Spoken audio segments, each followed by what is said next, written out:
Okay, well, welcome to tonight's demo. We're going to be looking at a game that we've demoed in the past. We've looked at Commands and Colors, Napoleonics, when it first came out a couple years ago. But what we're going to do tonight is we're going to look at the Russian expansion. And I probably should have done this for the Spanish expansion. Maybe I'll do one of those in a couple weeks on just on the Spanish side of things. But tonight we're going to concentrate on the Russian army. But I would assume that there might be a few people that are not familiar with the Commands and Colors Napoleonic system. So I'm going to give a quick overview of the system itself. Then we'll look at what the new Russian expansion brings. So here's the basic nuts and bolts of the system are it's the offspring of the Memoir 44 battle cry system by Richard Borg. The battlefield is, as you can see on Vassal here, it's divided into three sections. There's a left, center, and a right section. And you'll be using a deck of cards. Each player will be given a hand of cards, and the cards will let them know how many units and in what sections they can operate. There's a number of special cards in the decks, so you're not always confined to left, center, right, although it's that is the greatest number of cards in a deck are the left, center, right cards. If you played Memoir 44 Battle Cry, this game is significantly more complex than Battle Cry or Memoir 44, but they provide a surprisingly good feel for the Napoleonic era. If you've ever played Commands and Colors Ancients, I'd say this game is maybe slightly more complex than Ancients. They're about the same, I would say.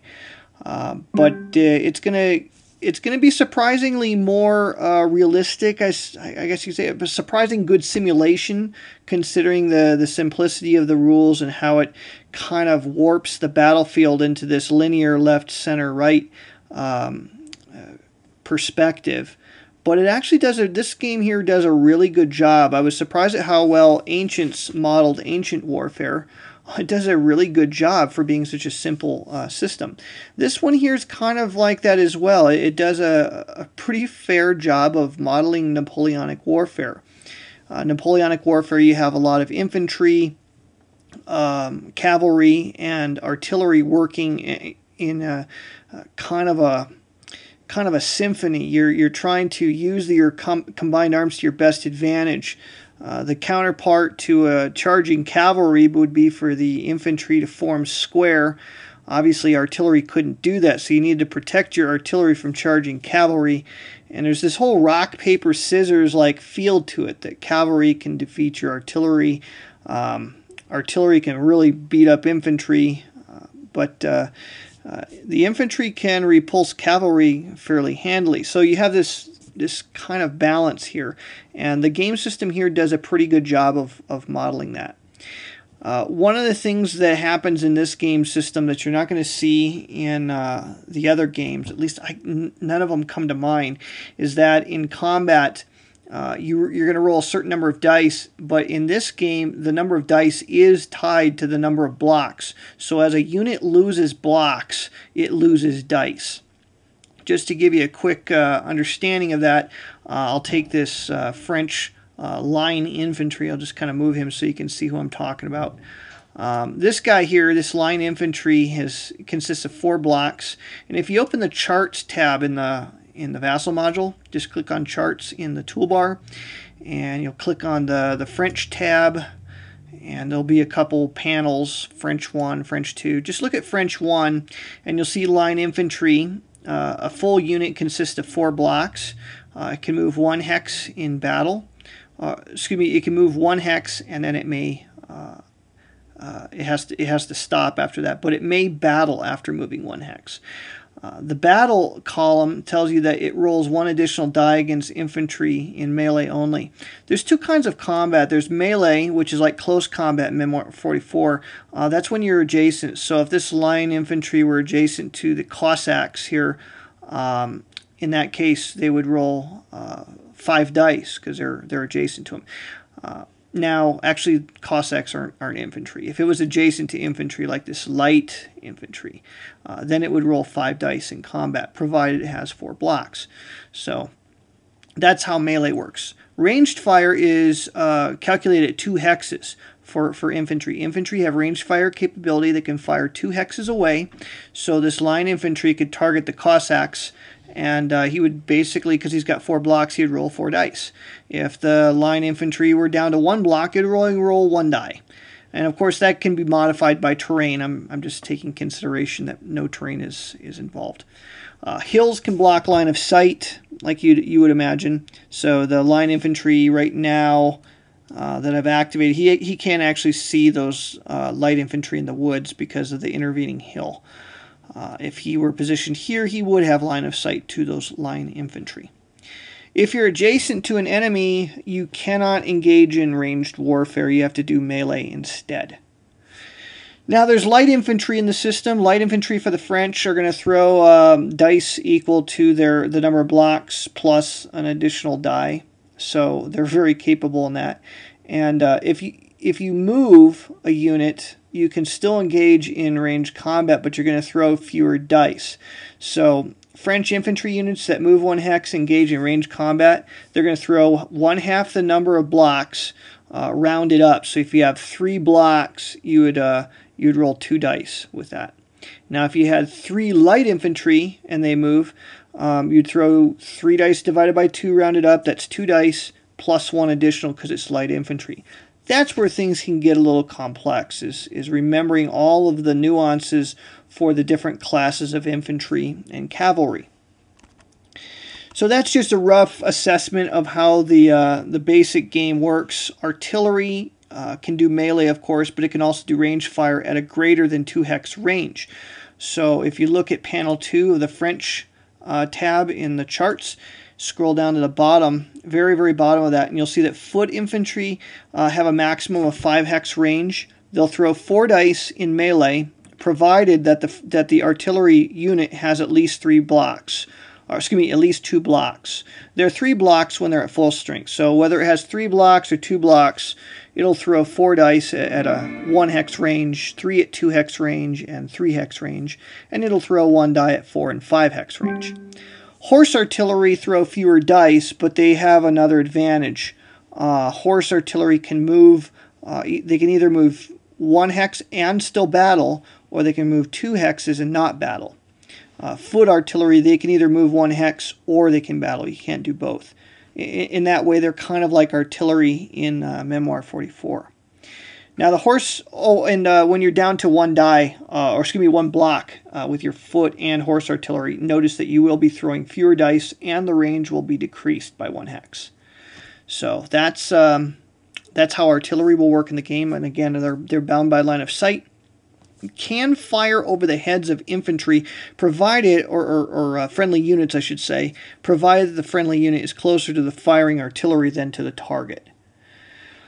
Probably the biggest thing you'll want to learn in this system and learn to use your advantages is combined arms. You can actually combine, like let's say for example, I had a card and I was able to order both my line infantry and my foot artillery here for the French.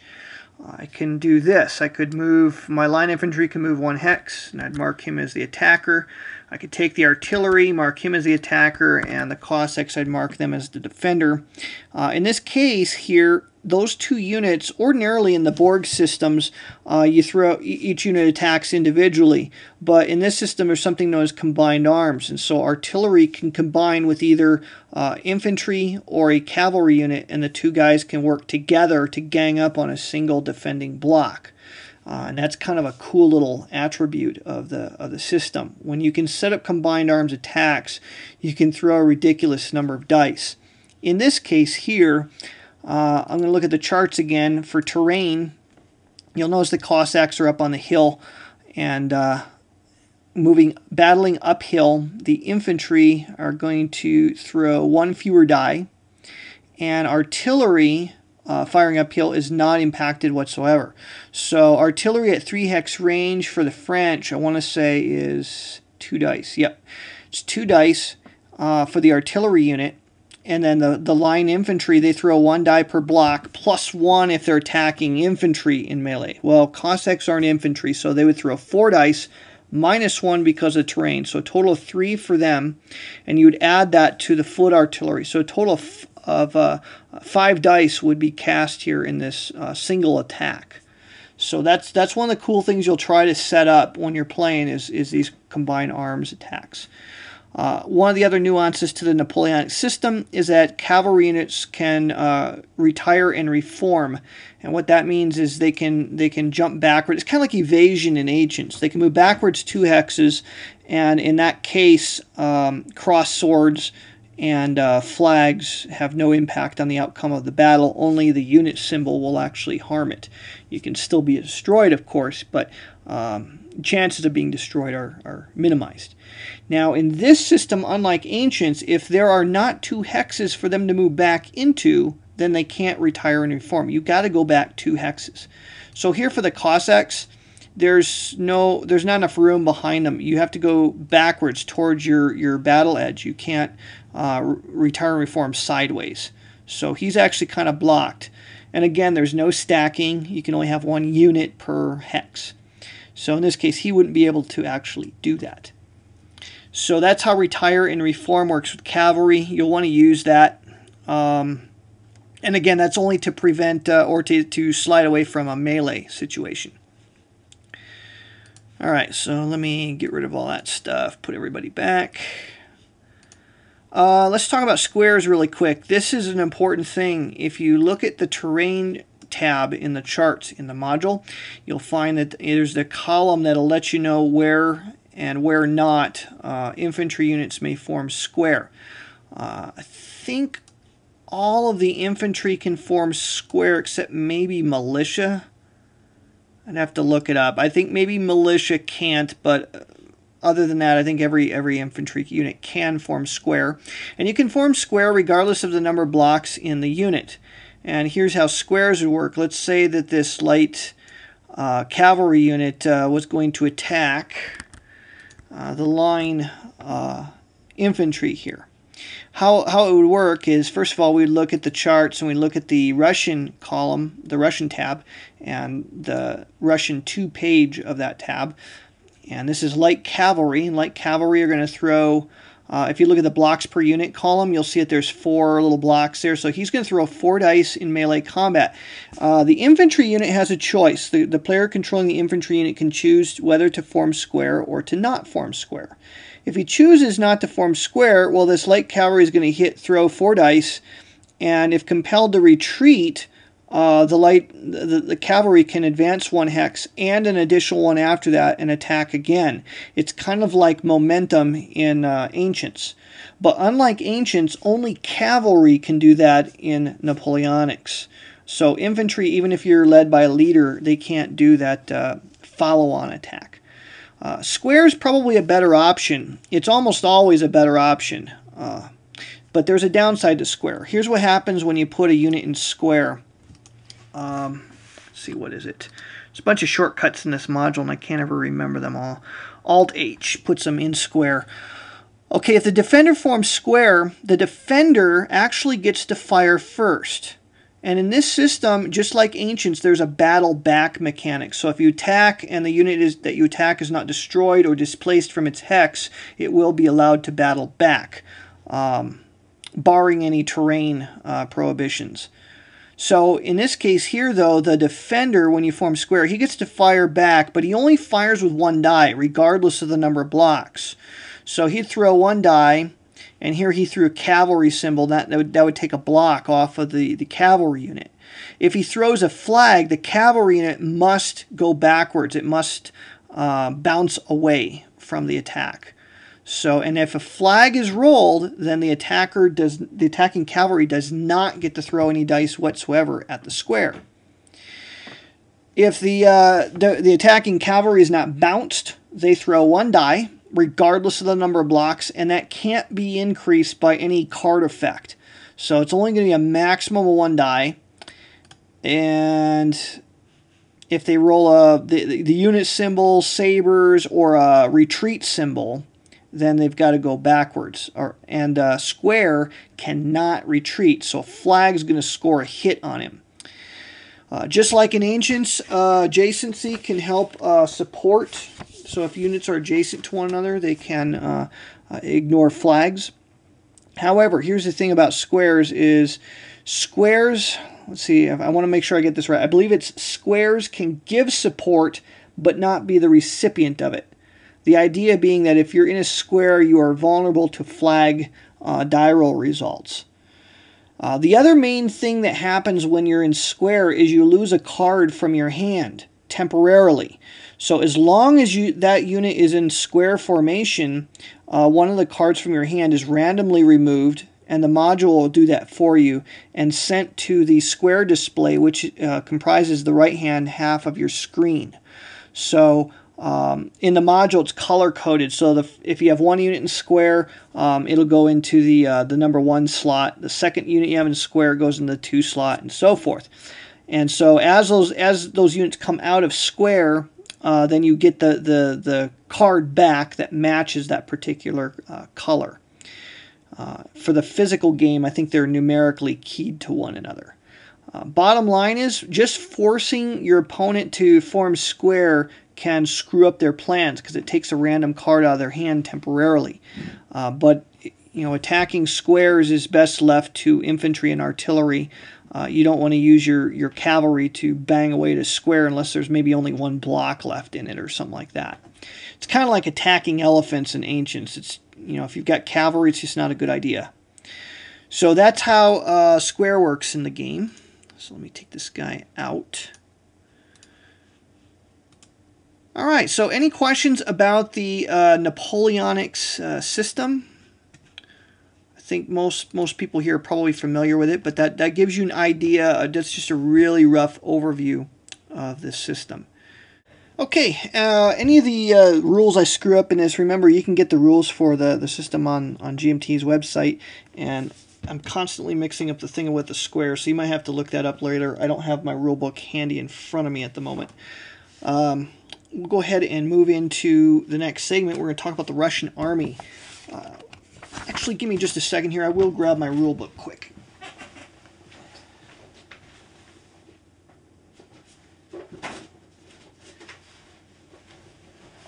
Okay, so what I wanted to check in here is, for those of you that have never played the system before, you actually get quite a few scenarios with the core system. The core game comes with, let's see, 1, 2, 4, 6, 8, 10, 12, 14, 15 scenarios. Richard, it would probably be in the living rules area. You know what? Maybe they're not on their website. You know what? They might not have them there because there's some concern about, people using miniatures and just getting the rules and not paying for it. Yeah, sorry about that, Richard. I think I'm mistaken on that. I don't think the rules are online. I happen to have PDFs because I did some vassal work and I needed them. Yeah, sorry about that, guys. Let me look up that thing about the squares real quick because that's going to drive me nuts. Let's see here. Support. A unit in square may act as one support. So they can give support, but they cannot be the recipient of support from units in adjacent hexes.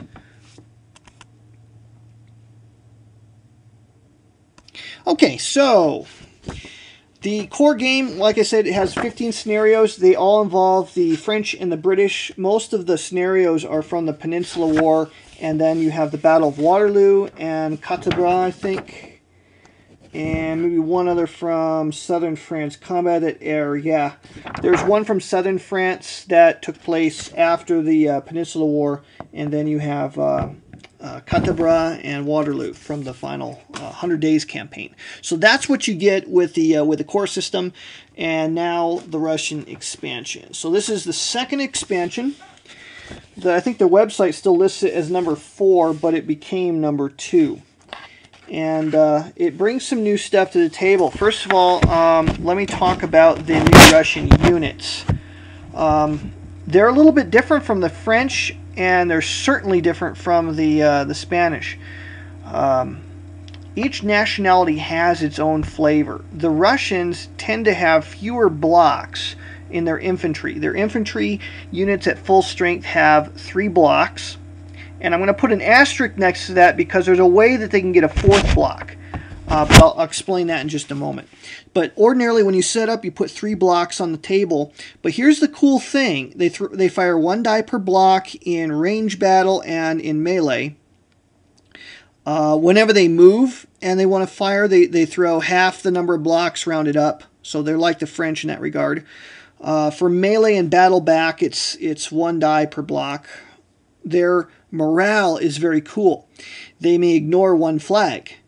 And that's a big deal because you can get support from a leader to cancel a flag. You can get support if you're adjacent to 2 friendly units to cancel flag.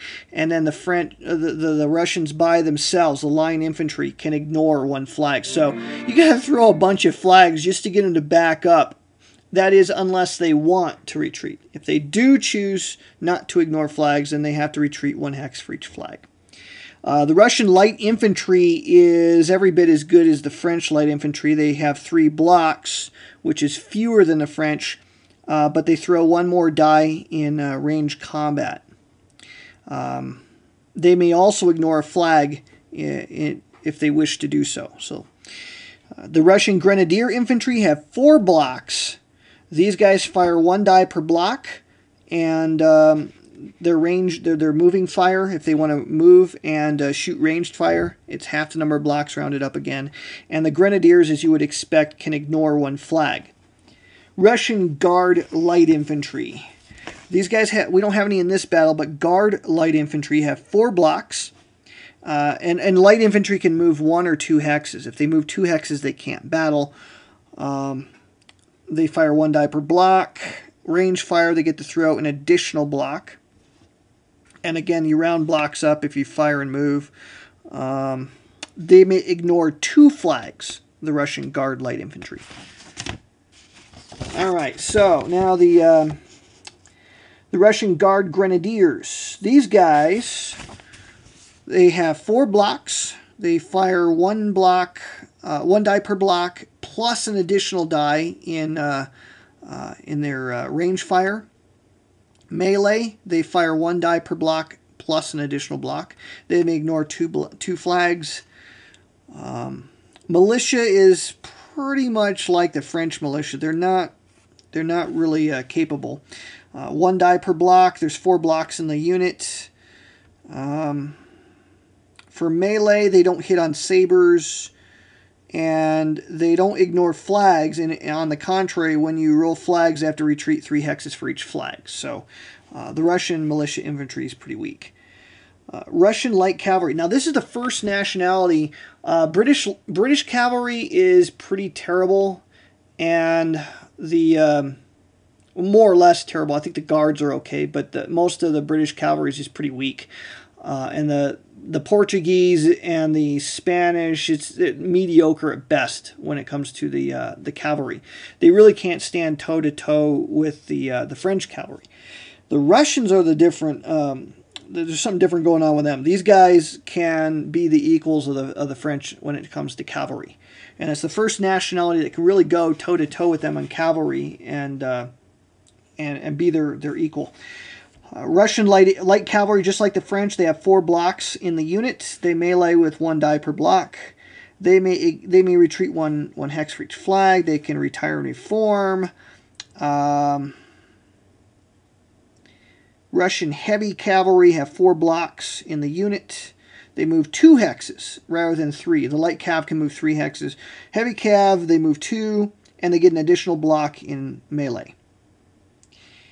The cuirassier, the Russian heavy cuirassier, they move 2 hexes. They melee with 1 block, 1 die per block plus 1.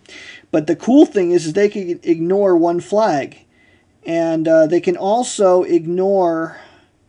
And this is something that's kind of weird because it's.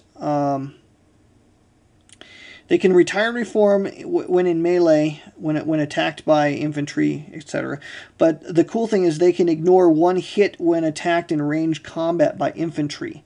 And I believe they also, and there's some errata that's kind of getting sorted out here with regards to this, but I believe they also ignore a, if you've got a Lancer unit and you attack the heavy cuirassier, that you don't get the rerolls with the Lancer that the French Lancer normally gets. It's stated on one of the charts, but it's not in the rule book, and it's not on the quick reference chart, so I'm not sure exactly which one's correct. At any rate, they'll sort all that out. It's no big deal. Russian Guard Light Cavalry, they got 4 blocks. They melee with 1 die per block, but they can move 3 hexes, and they may ignore 2 flags. So that's their standing ability. That's the essence of the Guard Lights. The Guard Heavies are awesome. They've got 6 blocks in the unit. It barely fits in a hex. It looks really studly on the table. 6 blocks in the unit. You're firing 1 die per block plus an additional 1. Get out of the way of these guys. They're going to throw 7 dice at you if you're cavalry or artillery. And if you're infantry, yeah, you probably want to think about forming square. They can ignore 2 flags as well. Last one, the Cossacks. Russian Cossacks have 2 blocks in them, so they're pretty weak. They throw 1 die per block. They don't hit on sabers except attacking lone leaders. They ignore forest terrain in melee and combat dice reduction, which does make them useful. But the coolest thing about them is that if you kill them, they don't count as a victory banner. It's like a free unit that you can use to run around and cause havoc, and if the enemy kills them, it's just dead. It doesn't count as a victory flag. So that's really kind of a cool unit. I love that. Russian foot infantry, artillery, and horse artillery, they act just like the French. 3 blocks in the unit. Now, here's the cool thing, the new mechanic that's so cool about the Russians, is the pre-battle Mother of Russia roll. Before a scenario, and the scenario will dictate whether or not you make this roll, but most of the scenarios will include this mechanic. You have to do something known as the pre-battle Mother of Russia roll, or I call it the Holy Mother of Russia roll. So what you got to do is, in the scenario notes, it'll tell you how many command cards each side should have. So in this case, the French actually have 5 command cards. So I'm just going to really quick draw my 5 cards into my hand window. 4 and 5. Okay. So we get the 5 cards into our hand window. That's basically the command rating for the Russians. So what I would do then, once I've drawn up my cards and all that, then what I do is I'm going to roll a number of dice equal to my command, in this case 5. So I roll 5 dice. Now, for each infantry symbol that I roll, I get to add a block to one of my line infantry. So my line infantry normally have 3 blocks in the unit, but now that unit is brought up to what's known as paper strength. So it becomes a 4-block unit, and if it's ever reduced down to 3 and I play a rally card, I can bring it back up to 4. And so there's little markers that get a little fiddly, but it's necessary to keep track of which ones have paper strength in case you get a rally card to play on him. You can bring him back up to that 4-block strength. For each cavalry symbol that's rolled, I get to place a free Cossack unit in an empty hex adjacent to any already deployed Russian unit. So that's kind of a cool one to do. For each artillery symbol roll, you get to add a block to an artillery unit. So the foot artillery goes from a 3-block unit to its paper strength of 4 blocks. That gives the Russian artillery, if they're at paper strength, they're a bit harder to kill. That extra block means a big difference. The sabers, for each saber symbol roll, you place an additional Fieldworks hex. It's going to be a Fieldworks hex that covers 2 sides of the hex, and it can be placed on a hex that contains an infantry or artillery unit. If the unit is already on terrain hex, then you replace the terrain hex with a tile that has that terrain and the entrenchment symbols. And so there's a bunch of new tiles that come with the game. Some scenarios will modify this roll. So this battle here, which is the Battle of Pultusk, December 26, 1806, I don't think modifies the Mother of Russia roll. So all of this stuff is valid. Some of the scenarios they'll say that you don't get a Cossacks with the Mother of Russia roll or something like that. Okay, last one. For each flag symbol that you roll, you get to add 1 block to a light infantry unit, bringing that unit up to paper strength. So with the die roll I just made here, let's see, I've got a flag. I got everything but artillery, basically. So I get to add a new Cossack unit. So I open up the Windows unit window, and I find the Cossacks, and I can just put them on any empty hex adjacent to a already placed unit from the scenario setup. So I get a free new Cossack. And again, remember, Cossacks don't count as victory flags when you kill them. Super cool. And then one of my line infantry can be brought up to paper strength. I'll take the guy that's with Sakin and up on the hill, and I'll go ahead and right-click on him. And there's a, let's see if I click on the infantry, there's Mother Russia function. That brings him up to paper strength. And I'll reposition him. There we go. Okay, so that was the... And then the flag, I get to add a block to a light infantry. We'll just go ahead and take this guy here and make him Mother Russia. And in the vassal module, you'll notice that the abbreviation turned red to indicate paper strength. Last but not least, we have 2 sabers, which means 2 fieldworks hexes. So in the terrain window, I'll go ahead and get to put some of this down. And it can only cover 2 hex sides, so I'll put them here. And hold on. I'm not sure what the shortcut is to rotate. Okay, there it is. There we go. So that'll help protect the artillery against having to retreat. And because that hill's kind of a big deal, I'd kind of want to anchor that. Tell you what, I'll go ahead and put one in the woods here. So, where I had the Holy Mother Russia light infantry guy brought up the paper street, I went ahead and put an entrenchment in with him. Okay, so that's the Mother Russia mechanic. Now, I chose this scenario, and we're just going to run through a few cards here in just a moment.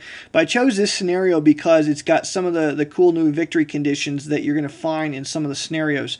So if you open notes in the vassal module, it'll cover the scenario information.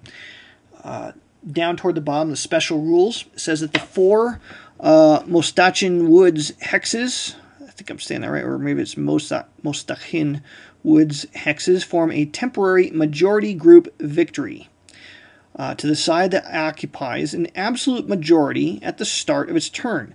The concept of temporary victory banners is something that's new with this module. What happens is a temporary banner is given to a player, and it stays with that player only so long as the condition for that temporary victory is true. At the start of the scenario here, the Russians do not occupy a majority number of hexes in the Mostachin Woods, so they don't get that banner right away. But as soon as they move another guy into one of those woods hexes, they will qualify for that temporary banner. As soon as they don't have that majority at the start of their turn, they lose that banner. The French will gain temporary victory banner for each hill hex occupied on the ridge behind the Mosin Heights at the start of their turn.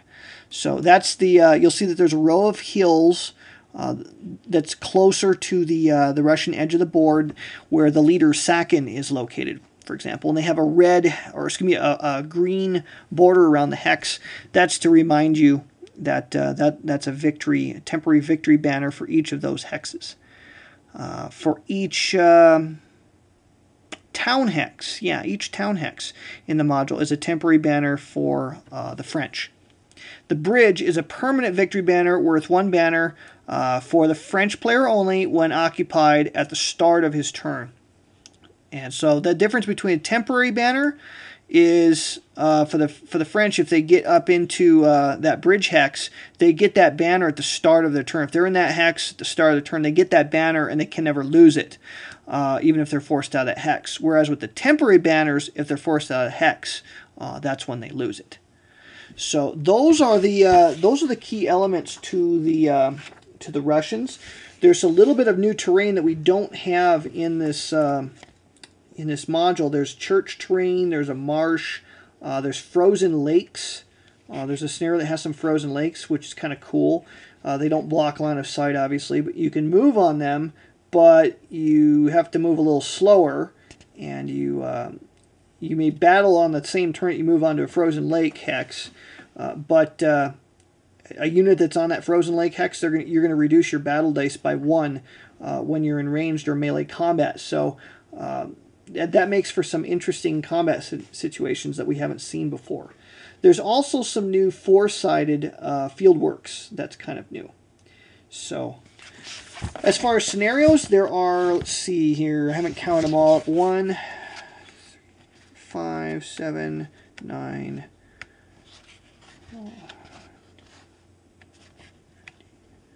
17, 20. I think there's I think I counted right. 20 new scenarios. And because of these temporary conditions and some of the unique nature of some of these battles, so far I've gotten through maybe a quarter of the scenarios so far. And they're really different from stuff that we've seen in the past with the French and the English and the or French and the British in the opening module, and then in the Spanish expansion. The Spanish has a whole new flavor of its own, but this one brings some really interesting new concepts to the victory conditions and the types of battlefields that you're fighting on. So I think the scenarios so far are really impressive. So that is the Russian army. And what we'll go ahead and do here now is we'll run through a couple cards. And the scenario will tell you that this particular battle, this is a monster battle here. You played at 10 banners, victory banners, which is one of the bigger battles that you're going to fight in. And it says that the French would move first. So Paul, if you're still with us, and if you've drawn up cards, if not, you'll want to draw 5 cards into your hand. And just go ahead and play one, and we can work through a couple cards to show off the system.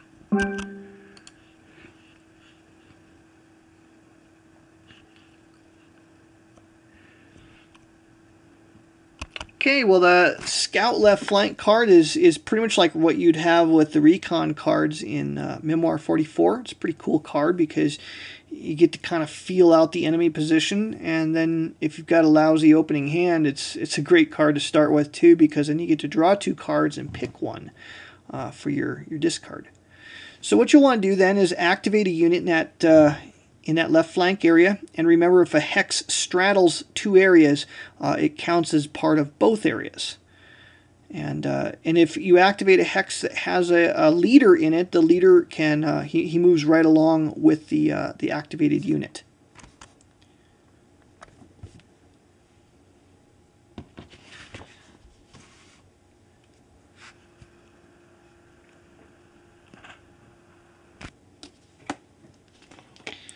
So if you want to try a combat situation, okay, I guess not. Probably smart too, because you march that other line infantry closer to the woods, you probably get pasted by rifle fire.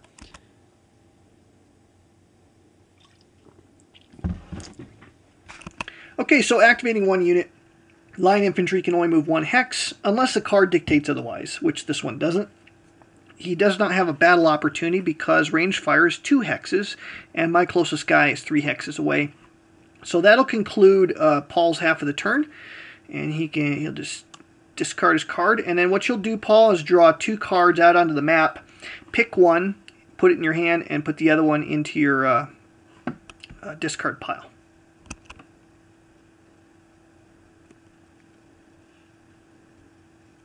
And you don't want to show them to me. You don't have to show me which one you pick, but I believe I get to see the one you discard. Now the cards that you pulled out there, since they are face up, I'll talk about them here for a moment. Let me zoom in a level here so maybe it's easier to read on the video. Sorry, the Vassal module doesn't allow me to zoom in terribly close with good readability. All right, there, maybe that's a little better.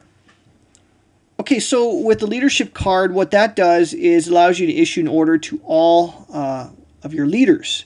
If they're attached to a block, as all the French ones are at present, then that block that he's attached to is also activated. Or you can activate your leaders independent of a unit. if you activate a unit that's all by himself and then he attaches himself to a block, the block he attaches to does not get retroactively activated. Any ordered unit rolls an additional die in battles, and that's whether it's ranged or melee. So it's kind of a cool card for that. Now, the Fire and Hold is a great card for the British because the British they're kind of just mediocre in melee, but in ranged fire they always throw an additional die, and so this is a great card for that. So you can order 4 or fewer infantry or artillery units, any mix of them from any sections on the map, and they perform ranged fire with an additional die. So that's kind of a cool card there. The problem with Fire and Hold, though, is that you don't get to move. You just get to shoot with it. And the unit that's activated cannot be adjacent, because when you're adjacent, the only kind of combat that you can do is melee. Excuse me. Okay, so it's the Allies' turn, and tell you what, we'll just go ahead and throw some Cossacks at you in the center. We'll have some fun with this. I can activate 2 guys in the center, and we'll go ahead and activate him.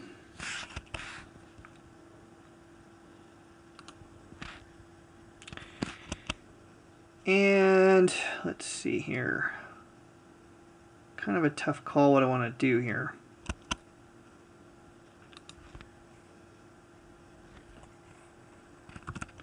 Okay, I'll activate these 2 guys. The Cossacks, I'm just going to march them around like this. 1, 2, and 3. And light cav, I'll march them like this. 1, let's see, they have 3 movement. 2, I'm going to see if I can't put a dent in your artillery there. And I'll mark my Cossacks here as the attacker, and I'm going to target the line infantry. Now, you're not supported there, Paul, so if I throw any flags, you'll have to back up, and I could get a follow-on attack. Or you can form square. The question is whether you want to form square against just the Cossacks. I forgot to say this about squares earlier, but once you form square, you're stuck in square until you activate that unit through a card, and there's no enemy cavalry adjacent to that unit that's in square. Then he can immediately come out and function normal.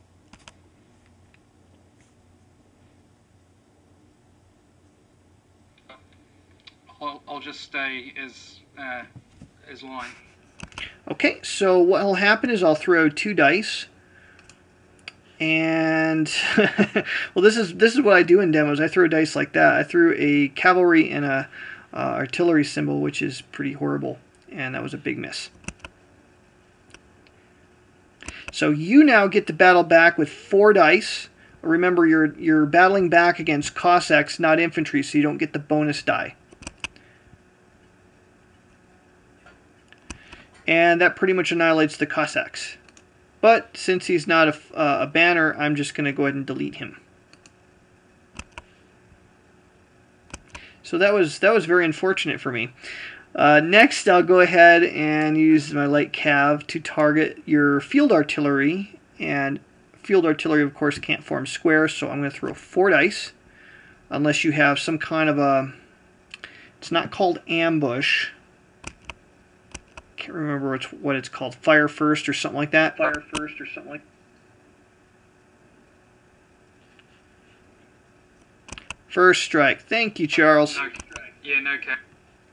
Okay, 4 dice coming at your artillery. Oh, grand slam! So, made up for my whiff with the Cossacks to completely annihilate the artillery in 1 shot.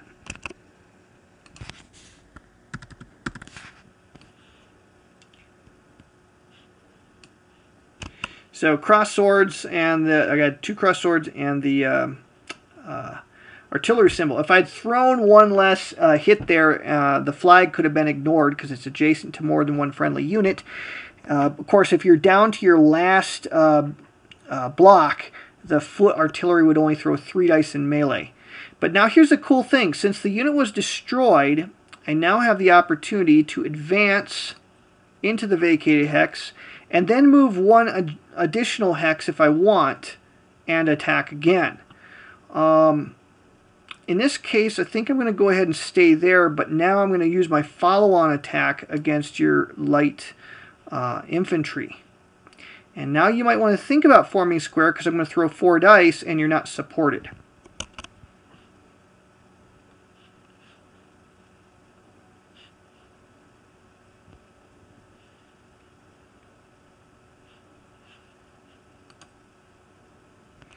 So if you do choose to form square, just hit that 1 for square button in your hand window and it'll randomly grab a card out of your hand.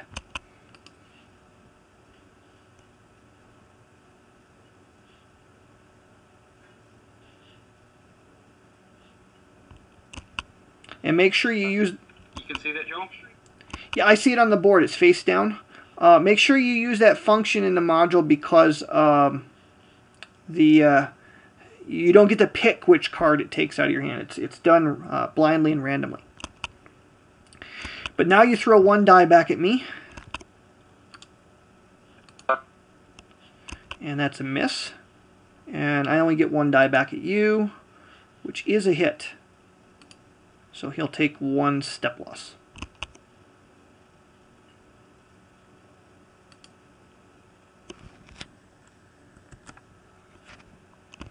Alright, so he's down to 3, and as long as I stay adjacent to him, you cannot take him out of square, which means the card that was pulled out of your hand remains unavailable to you until you have the until that cavalry gets pushed away and you activate that unit.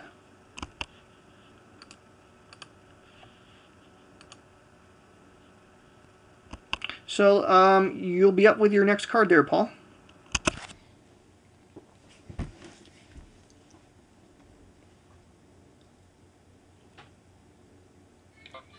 Which French unit is better at melee? The line infantry. Of course, if you're wanting to attack cavalry, remember they can skedaddle away from you. So if you want to try to clobber my cavalry, you have light cavalry in your left-hand section.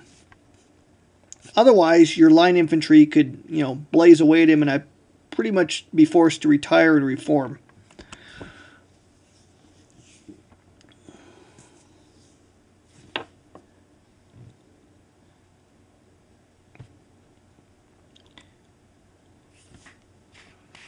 Nice. So now you get to basically replicate whatever I did, which was 2 guys in the center.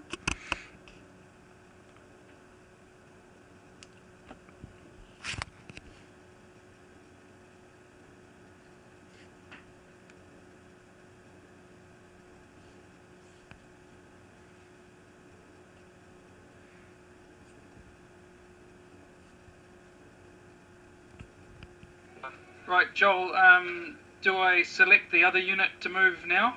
Yes, you have to select everybody that you're activating before you start moving, and you have to finish all movement before you start shooting. So if you activate the guy that's in square, you're not gonna be able to take him out of square on this card.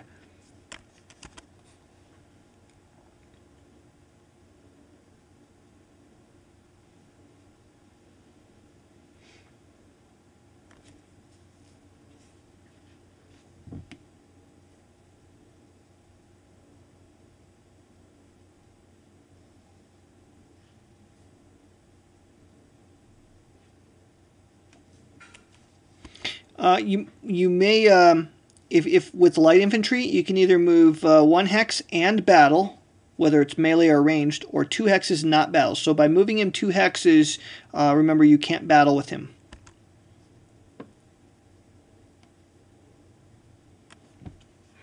That'll be fine. I'll just leave it there. Alright, and I will do the retire and reform. So he'll jump back like so. But you still throw 4 dice at me.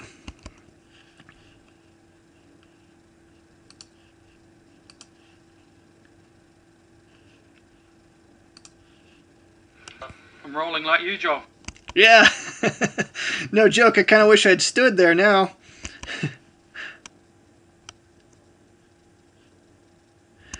And ordinarily in melee, if you force the guy out of the hex, you can advance. That's not true with the retire and reform.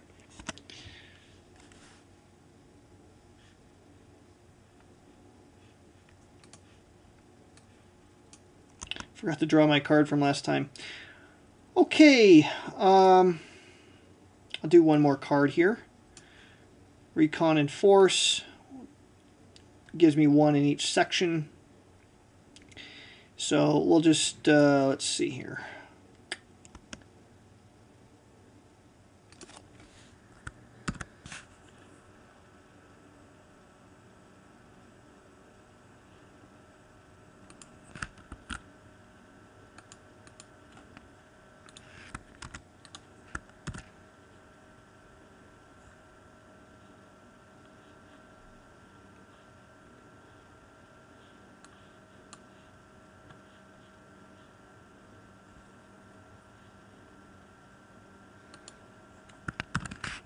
Okay, I guess that'll have to do.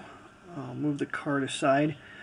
I'll take the line infantry led by Barclay into the woods, which gives me the temporary banner. And I think those are in, I don't know if it's in terrain. Yeah. So I get a little temporary flag for that.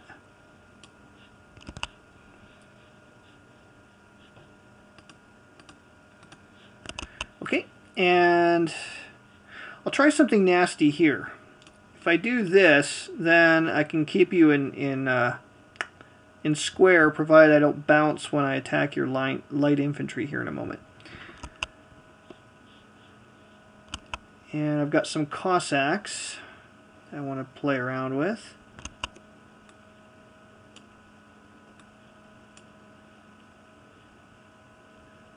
Once bit, twice shy. I'm going to just park him there.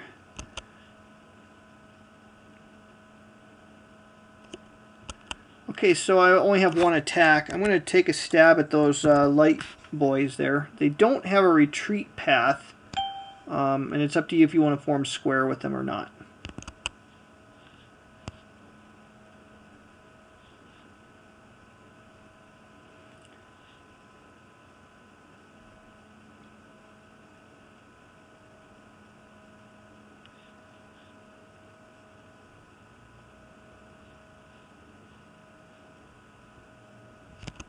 Okie dokie. All yours, Joel? Yeah, you fire first with 1 die.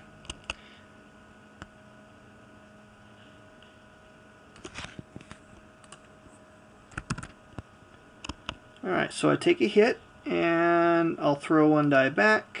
Oh, I miss. And now he's in trouble because if you've got a center card, you'll be able to trap him, or even better yet, march your cavalry up to whack him.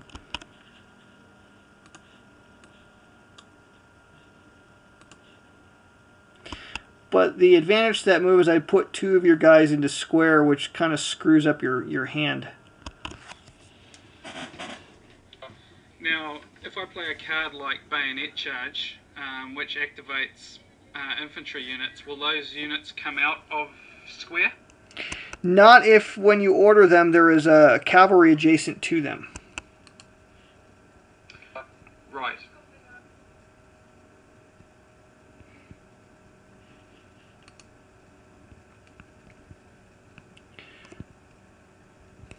But a card of that nature will... Sorry, the recommended move would be to, if I could activate the light cavalry in the left, to come and fill that gap so that you've got so that you're surrounded.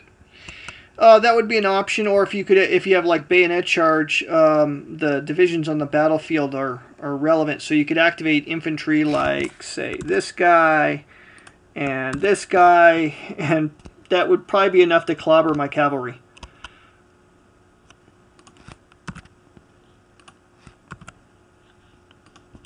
Because once he's dead, then it'll be easier for you to get guys out of square.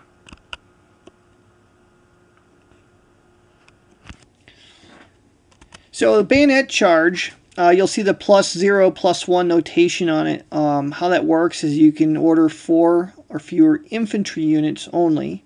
And these guys get to move 2 hexes and still battle in melee, regardless of what their ordinary stats say.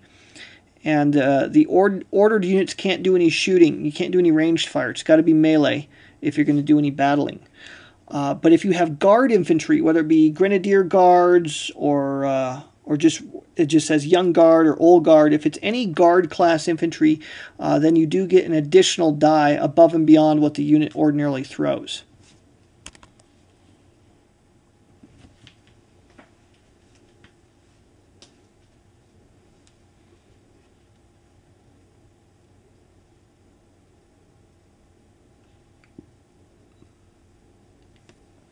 This is kind of a cool card because it helps you across the entire battlefield.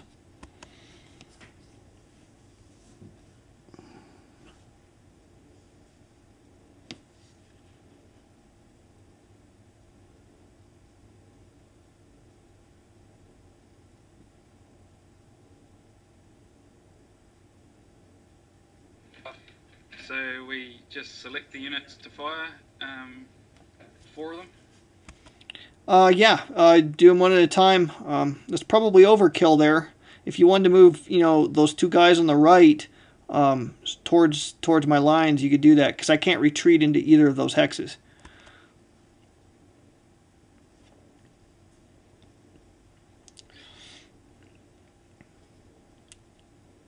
And the guy that only moved 1 hex, once you move in the woods, you have to stop.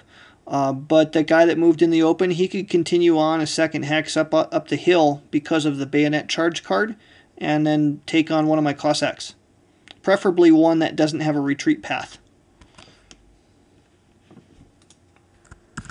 The guy I just marked there, he doesn't have the retire and reform path because there's only 1 empty hex behind him.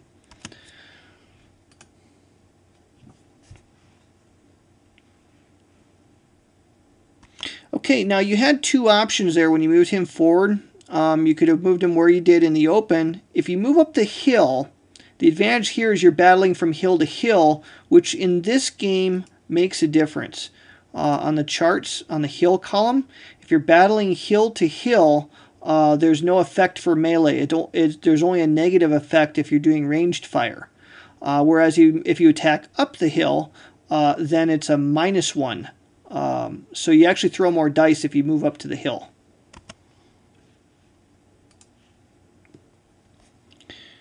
And since I have no ability to retire and reform, just go ahead and blaze away. You'll have 4 dice.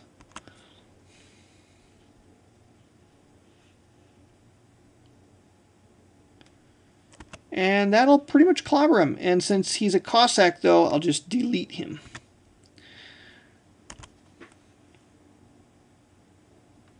So far, my strategy in the games I've played with the Cossacks is simply to, and you can advance him, but remember, unlike with Ancients, there's no momentum attacks for infantry. And you don't have to advance if you don't want to, but you may. My strategy with the Cossacks so far in games I've played has been to use them to, for lack of a better term, nickel and dime my opponent, or if I've got him forced into square somewhere, to move the Cossacks up to hold him in square.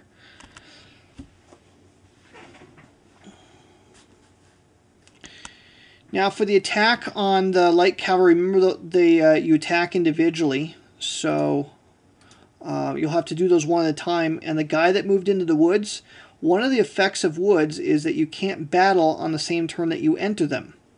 Unless you are light infantry or rifle infantry, and this stuff is on the charts.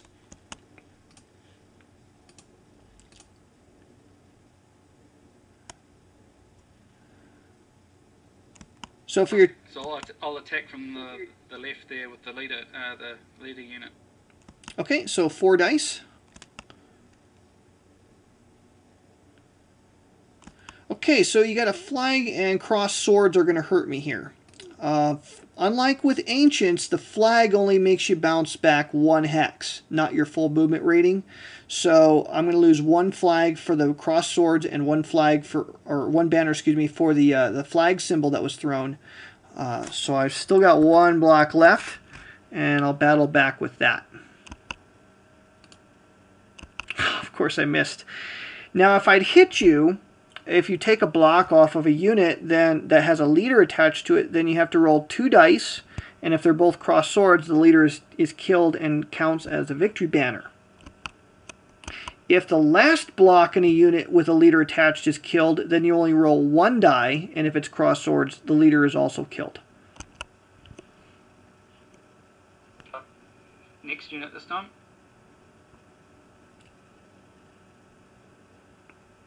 Alright, so that pretty much does it.